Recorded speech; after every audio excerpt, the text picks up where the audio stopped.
The note was folded once, pressed into Aldous Fenwick's hand with enough urgency that he registered it before he registered the child. He was 3 steps from the entrance of Fenwick and Associates, briefcase in his right hand, already calculating the time it would take to reach the Harrison building on the other side of the financials district, when a small hand touched his wrist and left something behind. He looked down. A piece of paper, torn from a spiral notebook, folded into a narrow rectangle. He looked up. A girl, 8, maybe 9. Small for whatever age she was, wearing a coat that had been gray once and was now the color of February sidewalks. She was looking at him with the particular directness of a child who had decided something difficult and had decided it quickly and was not going to undecide it. He unfolded the note. "Don't get in that car, sir. The driver is not the one your office called." The handwriting was careful, deliberate, the letters of someone who had learned to make each one count. Aldous looked up again. The girl had not moved. She was watching him with the kind of patience that did not belong on a 9-year-old's face, the patience of someone who had learned that people needed a moment to catch up. He looked across the street. A black sedan was parked at the curb, engine idling. The driver was a man in a dark jacket, leaning against the hood, glancing toward the building entrance with the studied nonchalance of someone trying to look like he wasn't watching. "Who are you?" Aldous asked. The girl reached into the pocket of her coat and produced a small spiral notebook, the kind sold at drugstores for less than $1. She opened it to a page near the back, uncapped a pencil she had tucked behind her ear, and wrote without looking down. "Mina, I sell drawings by the courthouse. I've been out here since 8. "You've been out here since 8. It was 11:15. He looked at her coat again, at the thin rubber soles of her sneakers, at the small metal cart beside her he had somehow not noticed, which held a stack of drawings in a plastic sleeve. "How do you know that driver isn't who I think he is?" She wrote quickly. Her handwriting didn't slow. "He was here at 10:50. Your car wasn't supposed to come until 11. I know because I watched the man from your building come out and look at his watch and look confused. Then he went back inside. The driver didn't leave. He called someone and laughed." Aldous read this twice. He turned back toward the car. The driver had straightened up, slightly, the way a man straightens when he's been standing too long, and the person he's waiting for has appeared in his peripheral vision. "Your license plate," Aldous said, not to the girl but to himself. He had ridden with the firm's car service for 11 years. He knew the plate prefix the way he knew his own phone number, the way he knew the weight of a legal brief before he'd finished reading it. The car across the street did not start with the right 2 letters. He stepped back toward the building entrance. His hand found his phone. "Stay here," he said to Mina. Then he stopped, because telling a child to stay in place on a public sidewalk was not an instruction he had any authority to give. "Please," he added, "if you would." She nodded once. Vera Oren answered on the first ring, because Vera always answered on the first ring and had done so for 19 years. Aldous had once asked her why she didn't wait, and she had said that people who called you did not need to wonder if you were going to pick up. "Vera, the car outside, who did you call?" A pause that meant she was already checking. Vera's pauses were not hesitation, they were computation. "Capital City Limo, account ending 771, driver confirmed as Marcus Hall." She stopped. "Mr. Fenwick, the confirmation shows the driver name as Marcus Holland. I'm looking at the confirmation right now." "What does Marcus Holland look like?" Another pause. "Longer, I'm pulling the file photo from the service profile. He's a breath, he's stocky, dark hair, early 50s. Aldous looked across the street. The man by the car was lean, late 30s. The hair under his cap was light brown. "That is not Marcus Holland," Aldous said. He heard Vera stand up from her chair. He had worked with her long enough to recognize the sound. "Don't get in the car," she said. "Go back inside. I'm calling from a different line right now. I'll be in the coffee shop on Wren Street. Do you know it?" "I know it." "Come yourself, Vera. Don't send anyone else until we know who sent that car." He hung up. He looked at Mina. She was watching the sedan. The driver had shifted his weight twice in the last 30 seconds. "There's a coffee shop around the corner," Aldous said. "Would you come with me? I'd like to ask you some more questions and I'll buy you something warm." She considered him for a moment. Then she picked up the handle of her cart and nodded. The coffee shop on Wren Street was the kind of place that had been there for 40 years and would be there for 40 more, held in place by its own stubbornness and the loyalty of people who did not like change in their coffee. It smelled of dark roast and old wood, and the particular warmth of a room that had been heated by too many people for too long to ever really go cold. Aldous ordered 2 coffees and a hot chocolate and a sandwich, and a slice of banana bread, and he did not ask Mina what she wanted. He had noticed that she had not eaten anything since he'd been watching her, and that the drawings in her cart were priced at $2 each, and that she had not sold any this morning. They sat at a corner table. Mina's cart was folded against the wall beside her. She had her notebook open on the table and the pencil in her hand, which was how he understood she had positioned herself before she sat down, ready to communicate before anyone asked anything. "How long have you been selling drawings by the courthouse?" Aldous asked. 8 months. "And before that?" "I was in a shelter with my neighbor, Mrs. Pelham. She got sick and I had to find another way." "Where do you sleep now?" She didn't write immediately. She looked at the table for a moment, the way people look at a surface when they are deciding how much of a true thing they are willing to give. "Behind the courthouse there's a loading bay. Sometimes the library is open late." She paused, then added, "Mrs. Pelham lets me come back in the morning. She can't have me full time. Her daughter doesn't want her to." Aldous looked at the hot chocolate he had set in front of her. She was holding the mug with both hands, the way someone holds a thing they have been cold for. Long enough that warmth has become something they don't take for granted. "Where are your parents, Mina?" She wrote, "My dad died when I was 6. He had a heart attack at work. I was there." A pause. "My mom is at Lakeview Women's Correctional. She's been there for 2 years." Aldous set down his own mug. What was she convicted of? "They said she stole money from the restaurant where she worked." "She didn't. I know she didn't. But the manager said it was her and nobody believed her." "Do you have a lawyer?" "Does she?" "She had a public defender. He said it was better to take the plea. She took the plea because she thought she'd be out in a year, and I would be okay that long." Mina wrote the next line more slowly. "It's been 2 years." Aldous read this and did not speak for a moment. He was a man who had spent 40 years in a profession built on argument, and he understood in his body, not just his mind, the weight of a plea taken under pressure from someone who trusted the wrong person's advice. "What happened to your voice?" he asked. He asked it carefully, the way he would ask a witness a difficult question, directly but without edge. She was quiet. Then she wrote, "I stopped talking after my dad died. The doctors say it might come back. It's been 2 years. Does it hurt, not talking?" She thought about this genuinely, the way children do when adults ask them real questions. "No, but sometimes I have a lot I want to say and I can't say it fast enough." "Writing is slow." "You write very well," he said, "and very quickly." She almost smiled. It was the almost that struck him, the way a face moves toward something and stops just before it arrives, as if it has forgotten it is allowed the rest of the way.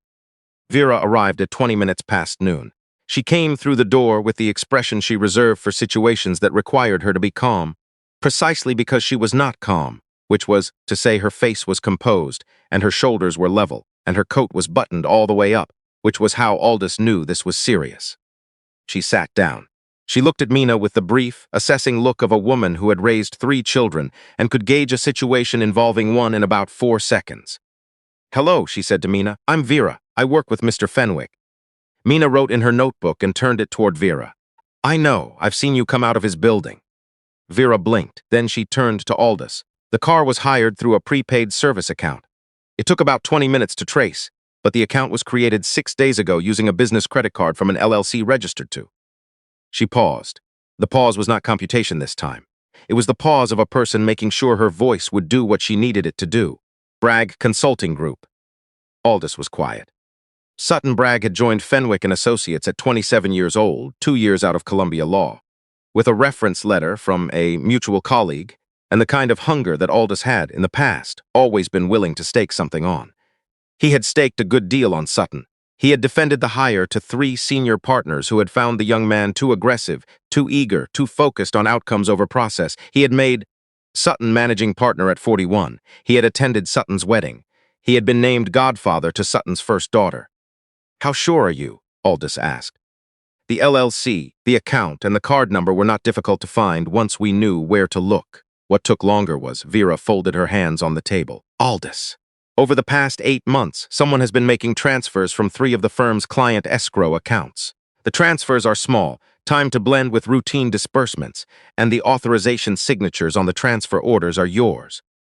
They are not mine. I know they are not yours, but they look like yours. Someone has been practicing." She placed a thin folder on the table between them. "I found this when I went back through the records this morning. I'd been watching this for 3 weeks, but I thought it was an error. I didn't want to alarm you until I was certain. I am now certain. Aldous did not open the folder. He knew without opening it what it contained, the way he had always been able to feel the shape of a case before he'd read every page. The way a man who has tried enough cases learns to recognize the silhouette of a fact before the fact has a name. Sutton had been moving the money, and he had been moving it in a way that pointed to Aldous, and the car outside the building this morning was not a coincidence. "The meeting I was scheduled for this afternoon," Aldous said. Vera nodded. "There is no meeting. I checked. The Harrison building has no record of any appointment in your name today. The address on your calendar was entered from your computer 6 days ago. Sutton's key card accessed your office at 11:15 last Friday evening." Beside him, Mina had been reading the table with the careful attention of someone who has learned that the most important conversations happen around her, not to her. She turned her notebook toward Aldous. "I heard the driver laughing on the phone. He said, 'The old man is going to walk right to us.'" Aldous read this. He looked at her for a moment. Then he looked at Vera.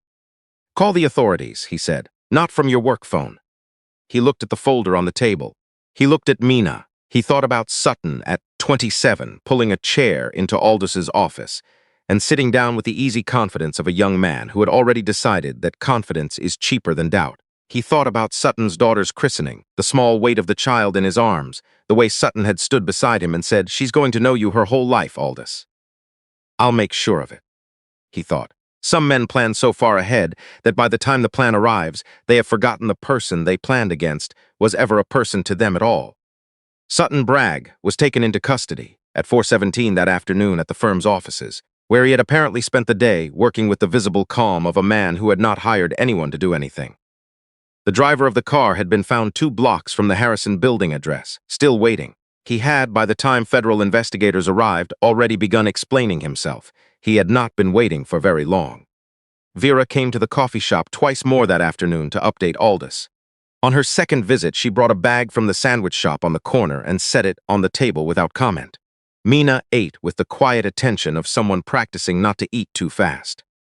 At 6 o'clock, when the coffee shop was beginning to fill with the early dinner crowd, and the light through the windows had shifted to the flat gray of a November dusk, Aldous turned to Mina.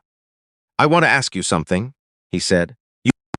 If you say no, I will have Vera call someone who helps with situations like yours, and they will make sure you have somewhere warm to sleep tonight, and you will never have to see me again unless you want to.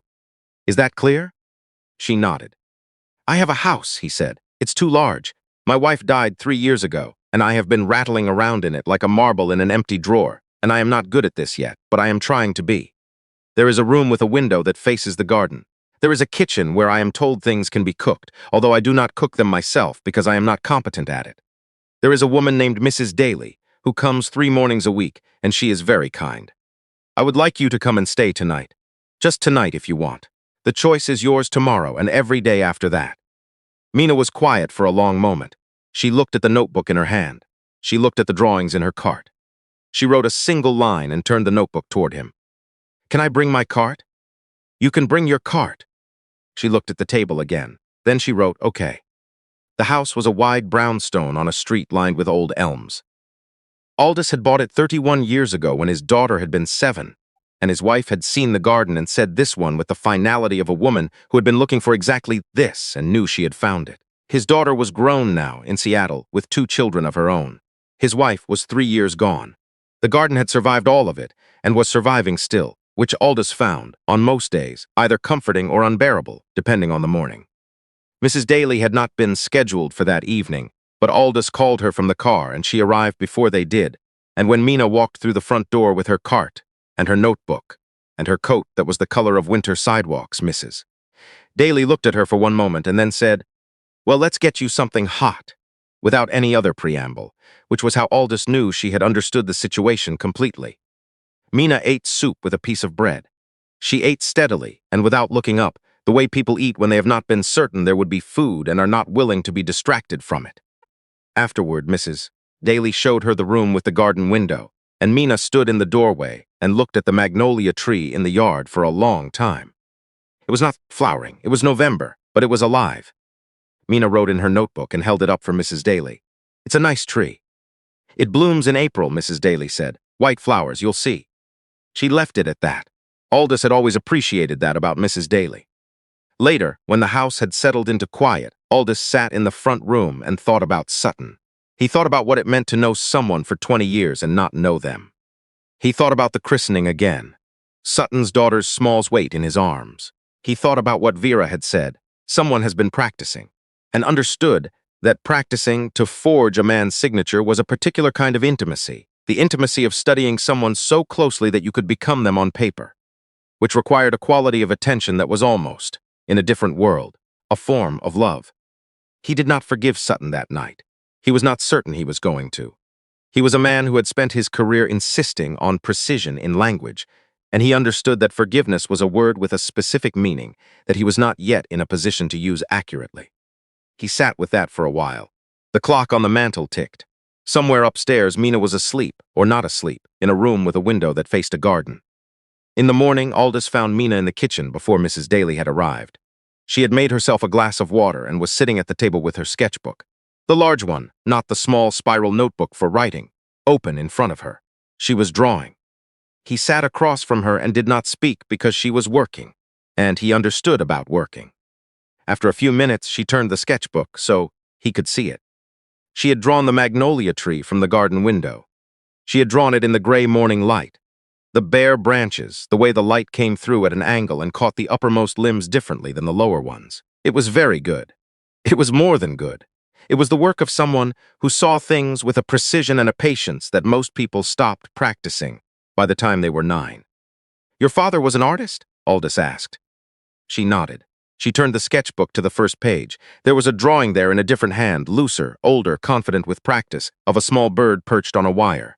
Underneath it, in handwriting that was not Mina's, someone had written, "For Mina. This one watches everything. So do you. Love, Dad." Aldous looked at this for a moment. Then he looked at her. "How long have you been carrying that?" 2 years, she wrote. "Since the day of his funeral. I found it in his desk."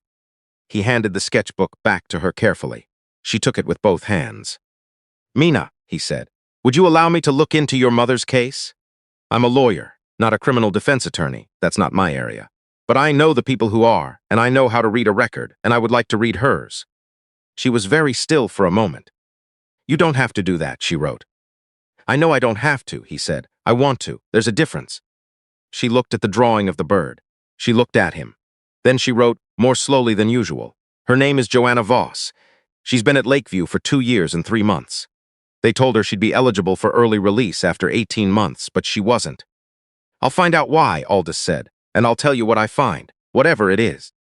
She looked at the table for a moment, the way she had looked at it the day before, when she was deciding how much of a true thing to give. Then she wrote, "Nobody has looked at her case since it was closed. I asked the public defender once, and he said there was nothing to look at." "He was wrong," Aldous said, "or he was not looking hard enough. Either way, let me see." It took 3 weeks to read the record carefully.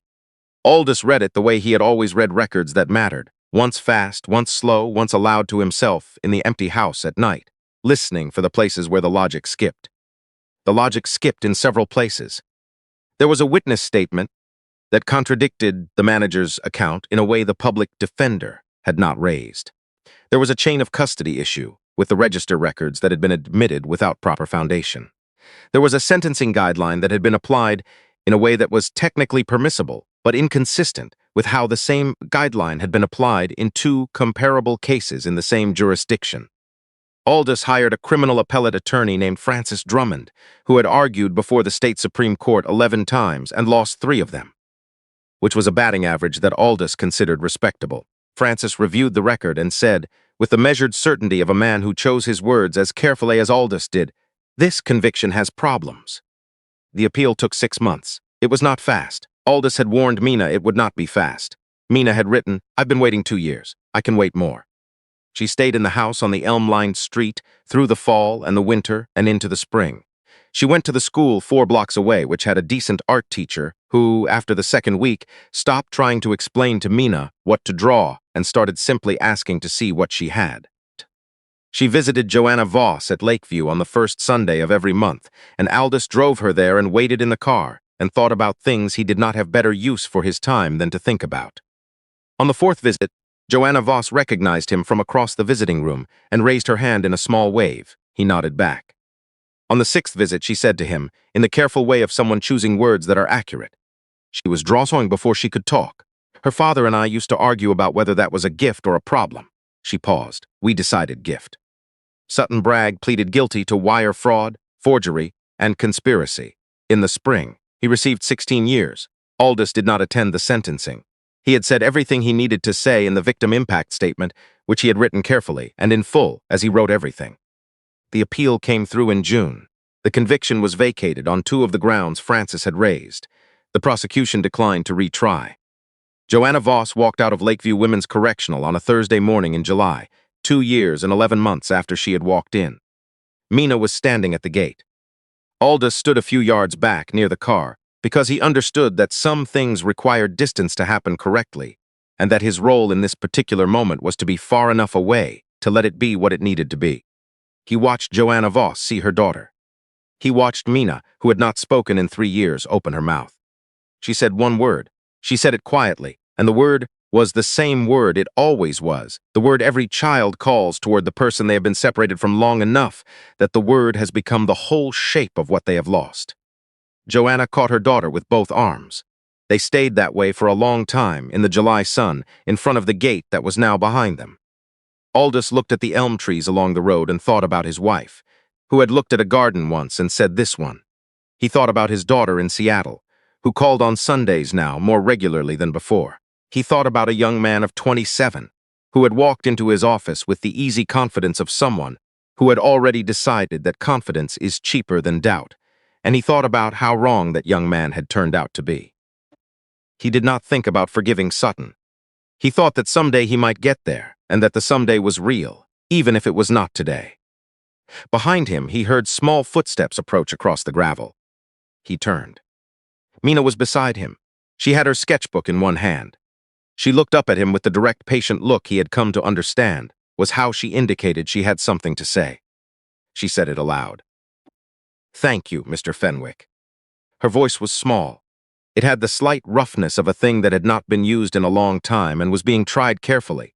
The way you try a door you have not opened in years, not yet certain it will still open all the way.